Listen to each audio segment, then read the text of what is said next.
जय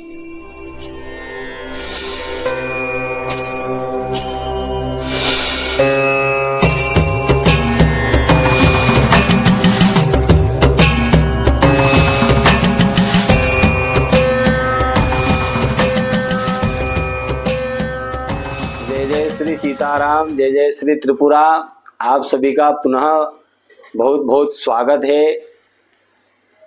हमने पूर्व वीडियो में जाना कि किस प्रकार से हमें इस वर्ष चैत्र नवरात्र में माँ भगवती की प्रतिपदा पर घट स्थापना इत्यादि करनी है, उनके शुभ मुहूर्तों के बारे में हमने जाना। तो आज इस वीडियो में हम ये जानेंगे कि अखंड दीपदान की विधि क्या है एवं दीपदान इत्यादि कैसे करना चाहिए। ये 2-3 प्रकारों से हम जानेंगे। अगर आपको यह वीडियो पसंद आए तो आप लाइक कीजिएगा, शेयर कीजिएगा। अगर आप चैनल पर नए हैं तो सब्सक्राइब कर घंटी का चिन्ह अवश्य दबाइएगा ताकि आपको नित्य ऐसे वीडियो प्राप्त होते रहे। तो आइए हम प्रारंभ करते हैं। सबसे सर्वप्रथम तो जो दीप अखंड दीपदान का जो महात्म है और दीप जो हमें प्रकाश प्रदान करता है, अंधकार जिस समय पर हो उस समय जब हम दीप प्रज्वलित करते हैं या हमारे घर में बिजली चले जाती है, हम दीपक लगाते हैं या कुछ भी एक अग्नि प्रकट करते हैं तो वहाँ पर प्रकाश उत्पन्न हो जाता है।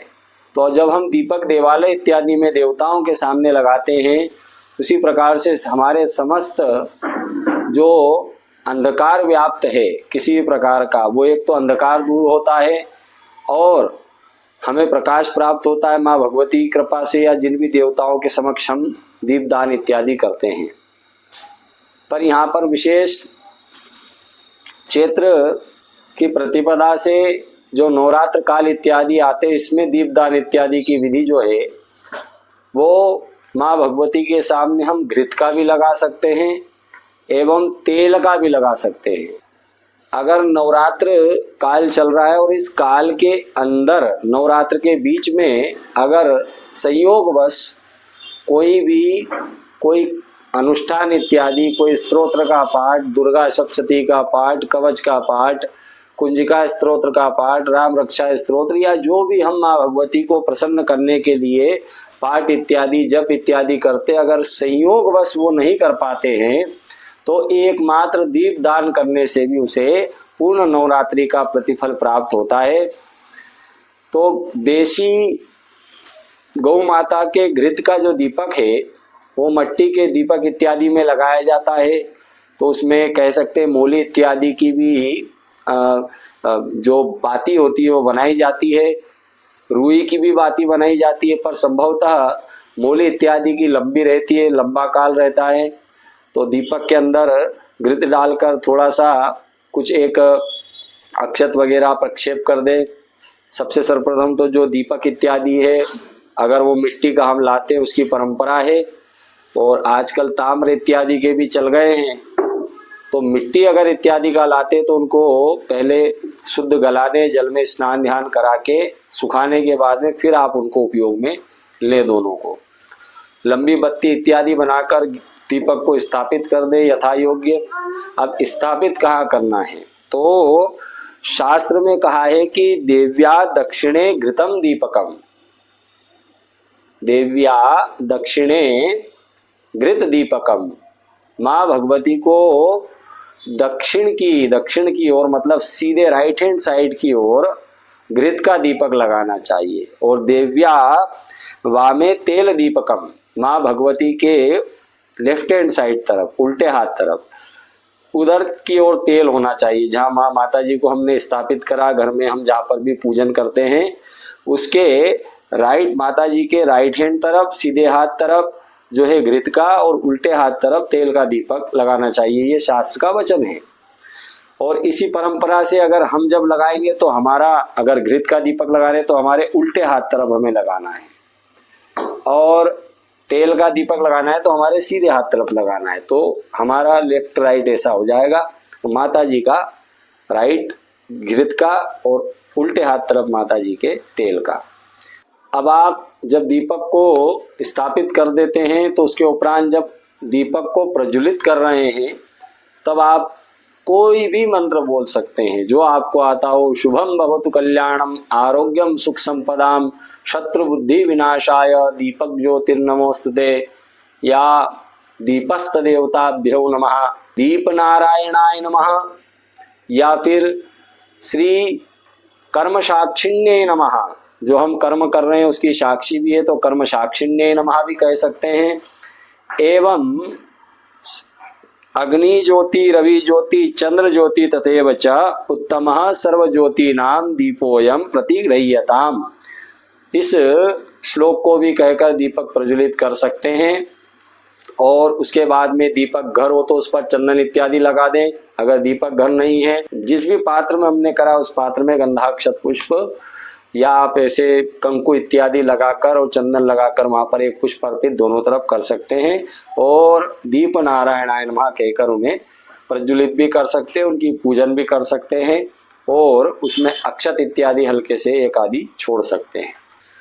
अब कई बार संशय भी होता है कई जनों को कि महाराज जी दीपक लगाते हैं तो बीच में अगर दीपक खंडित इत्यादि हो जाता है तो किसी प्रकार से मन में कोई भाव आप रखे नहीं। पहली बात, आप जब अखंड दीप का संकल्प इत्यादि ले रहे हैं तो यथाशक्ति यथाभक्ति कह सकते हैं, या अखंड दीप का भी लिया है तो माँ भगवती की कृपा से वो पूर्ण रहेगा।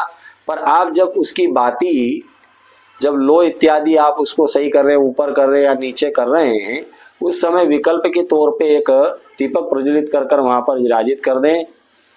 किसी कारण से वो बंद भी हो जाता तो कोई बात नहीं, वो विकल्प वाला दीपक जल रहा था पुनः उसे प्रज्वलित कर दें। और नहीं भी होता है बढ़ाते हैं और वो दीपक जलता रहता है तो उसे जलते रहने दें। ऐसा नहीं कि अपना दीपक की बाती ऊपर बढ़ा दी और उसके बाद में आपने उनको बंद कर दिया, बुझा दिया उस दीपक को, ऐसा नहीं करना है, उसे जलते रहने देना चाहिए। थोड़ा सा उसमें तेल या घृत इत्यादि रहेगा तो वो हो जाएगा पूरा, कोई बात नहीं, दो भी जलते रहे तो भी। तो इस प्रकार से अखंड दीपदान इत्यादि हम कर सकते हैं। एवं विशिष्ट एक और दीपदान की महिमा है, जैसे हनुमान जी को भी आटे वगैरह के दीपक शनिवार मंगलवार इत्यादि को लगाए जाते हैं, वैसे ही माँ भगवती की नवरात्रि में विशेष कृपा प्राप्ति हेतु अनुभूत प्रयोग है ये।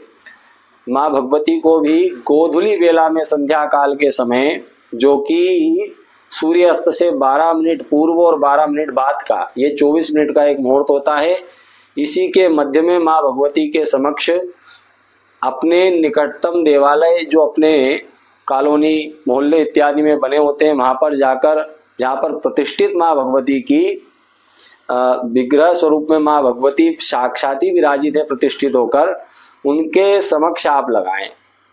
अगर वहां जाकर आप नहीं लगाना चाहते हैं तो अपने घर में ही माँ भगवती, जहाँ पर आपने माँ भगवती का घट स्थापन इत्यादि किया है, वहां पर भी आप ये कर्म कर सकते हैं। तो आप आटे के 9 दीपक, आटा लीजिए, उसमें हल्की सी हल्दी डाल के उसको पीला हो जाएगा, इसके 9 दीपक तेल के।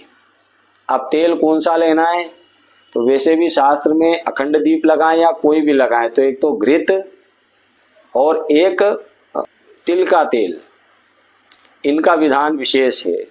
तिल के रोग से रोग इत्यादि भी दूर होते हैं, घृत सब सौभाग्य इत्यादि को प्रदान करते हैं, सर्व कार्य की सिद्धि के लिए घृत का दीपक लगाया जाता है।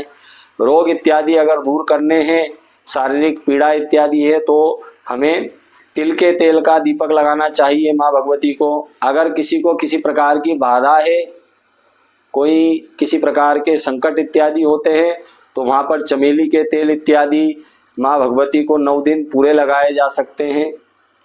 एवं शत्रु बाधा इत्यादि, शत्रु अधिक परेशान करते हैं, कोई कोर्ट केस इत्यादि चल रहा है उसमें सफलता प्राप्त नहीं हो रही है तो 9 दिन सरसों के तेल का दीपक लगा सकते हैं।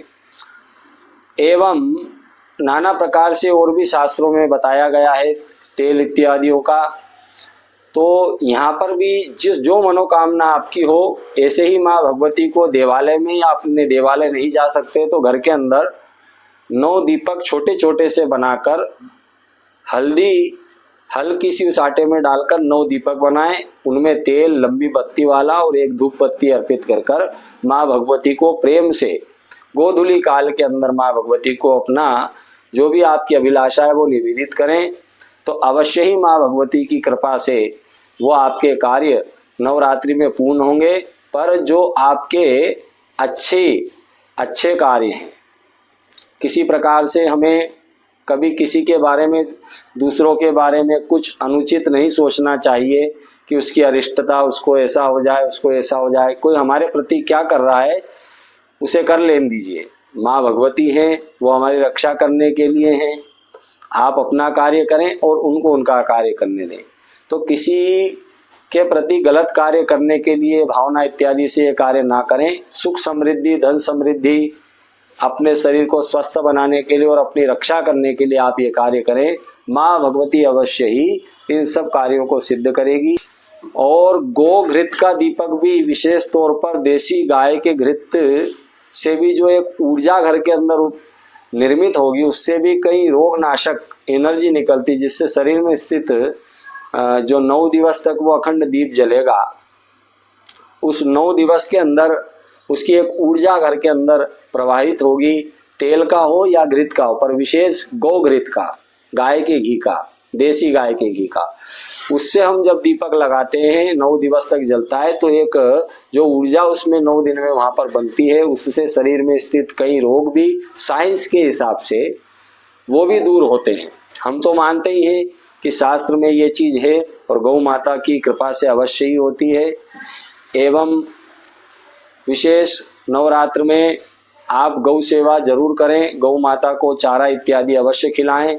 और जो आप अखंड दीपक इत्यादि लगाते हैं, जहाँ पर भी दीपक लगाते हैं, उनकी उचित व्यवस्था करें, उनका एक घर इत्यादि बनाएं, क्योंकि वो लंबे काल तक चलते हैं। ऐसा नहीं है कुछ असुविधा हमारे कारण से हो और फिर हम दोष किसी और को दें, ऐसा नहीं होना चाहिए। इसलिए सब सुविधाजनक, जहाँ पर सब व्यवस्थित आपको सुविधा लगे कि ये यहाँ पर लगाना चाहिए, उनका ध्यान रखें समय समय पर। और इस प्रकार से आप दीपदान नवरात्र में कर सकते हैं, जिसका बड़ा महत्व है। और आप हम सभी को माँ भगवती बिल्कुल अवश्य ही इसका पुण्य प्रदान करेंगी और हमारे कार्यों की सिद्धि करेंगी। अगर आपको यह वीडियो पसंद आए तो आप लाइक कीजिएगा, शेयर कीजिएगा।